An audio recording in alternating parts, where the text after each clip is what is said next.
Hey everybody, Bo here with another Coach's Corner. Hope everything's going great. I want to talk with you about the idea of the Great Resignation. So it appears that there's a lot of people who are reevaluating their careers and maybe reconsidering whether or not they want to stay in their jobs. And it was driven by this pandemic situation. However, I think there's a lot of confusion that the pandemic created these feelings in people. And I don't think that the pandemic created these feelings of frustration in people. I think it revealed them. So when they had a chance to take a step back, and some people were working from home and some people were not going into the office as much or at all, and they were reevaluating their lives, and that might be, man, I have a long commute. And then I get to a job. I don't think my boss really appreciates what I do. I don't think my coworkers are on the same page.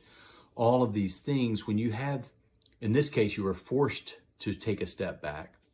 And when you're evaluating things, often they look different when you take a step back than when you're in the middle of them. And so we're talking with a lot of clients and hearing a lot about, employee engagement and improving the workplace culture and how do we make things better. And it's all great. We're avid fans of having a kick-ass culture. It is our platform. However, if that is created in your mind by what I call the touchy-feely stuff, the gosh, we love you, heroes work here signs, virtual high fives, call outs on the Slack channel, stuff like that, there's nothing wrong with that. But at the end of the day, that's not the problem. People are not leaving because they didn't get their name called out or nobody gave them a virtual high five. People are leaving because they're dealing in really crappy processes. They're leaving because they're frustrated with the culture that they're working in. They're leaving because they don't feel like their coworkers are pulling their weight. They're leaving because they don't think their bosses give a shit. And so if you're up to your neck in crap, it doesn't matter if your boss says, I love you, you're still up to your neck in crap. And so it's great to be appreciated. And certainly we're fans of saying thank you and we're fans of taking care of your employees and all of that stuff. But don't try to put lipstick on a pig. Don't try to polish a turd. Okay?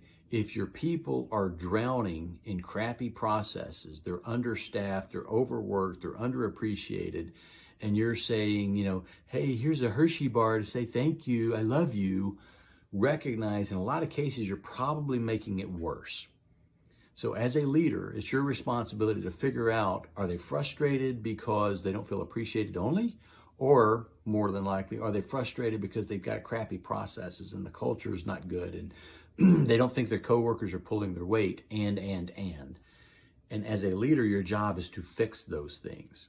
Not to try to dress them up and make them look pretty, because they suck. They suck for the employees. They suck for the organization. And if you're having a scenario where your people are leaving, we would encourage you to dig into it and find out why. Don't make this assumption that, it's just because of the pandemic. It's probably not. They were probably already frustrated, and this pandemic just showed them how frustrated they were. Now they're brave enough to act on it. Hope it helps. Good luck.